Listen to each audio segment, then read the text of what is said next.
Hi, this is Yvon Prehn, and this is section 9 of You Can Do It, our overview series on effective communications. Now, this is just a short little video on the importance of knowing how you're going to output something on the way that you plan it and you lay it out. Let me show you what I mean. Many of the books that you will purchase from me or that you download off of this website or just all sorts of things, you'll see a layout that looks like this. Now, this was not an arbitrary choice at all. And I'm going to go through how I came up with this and some things that you might want to think about as you're doing your layout. Because whether we do something in print, on the web, PDF, all of these things really, the requirements that you need to keep in mind will greatly influence your design and your layout, your images, all this sort of thing. But right now, we're just going to look at text. Okay, let's get started. This first one right here would probably be the first thing that you might do up when you do up something to give it to people. Now, as we talked about earlier on type and some of the layout things, reading all the way across a page is just really too much text for people to take in. People's eyes will jump lines. It's very hard to read. And you look at it and you think, oh man, that's just hard to read. Also, too, the margins are very narrow. The pages look cramped. If you tried to bind this edge, you might cut into the print. It would be hard to open up pages. All sorts of things are wrong with this.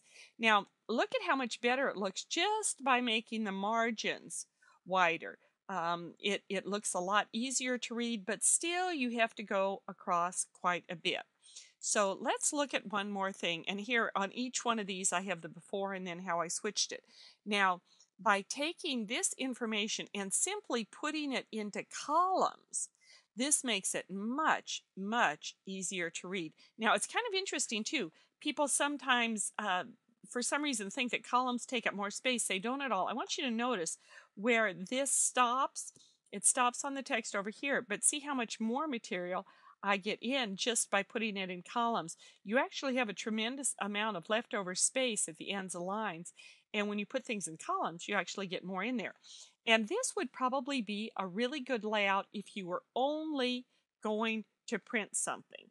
If you're just going to do that, columns, 2 or 3 columns works out really well for your printed newsletters and stuff like that. But you run into a big problem when you make a PDF. And this is the problem with many, many newsletters that people make a PDF of and then they just put on the website. Because what happens when you make it into a PDF, you can only see part of a page at a time. So what people have to do is they have to read down and then they have to scroll back up and then back down again.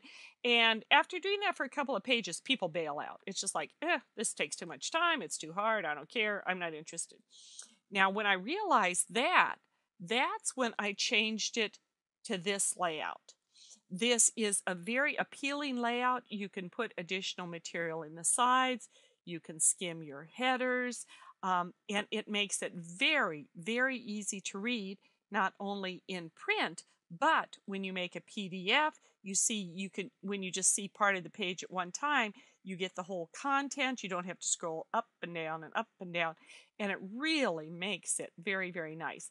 Now, this in and of itself is fine. This is just the auto letting that was set with the computer. But I made one more change to make it just a little bit more readable. And that is I increased the leading or line space in between the lines. See how much tighter this is? See how this is opened up a little more?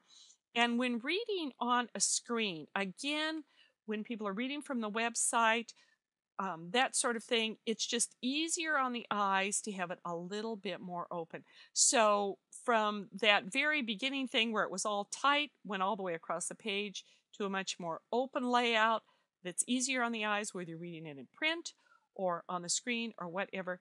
I think a layout like this will work out just really, really well for you. Next, section 10, we're going to continue with some design advice about white space, photo editing, clip art sources, and clip art modifications.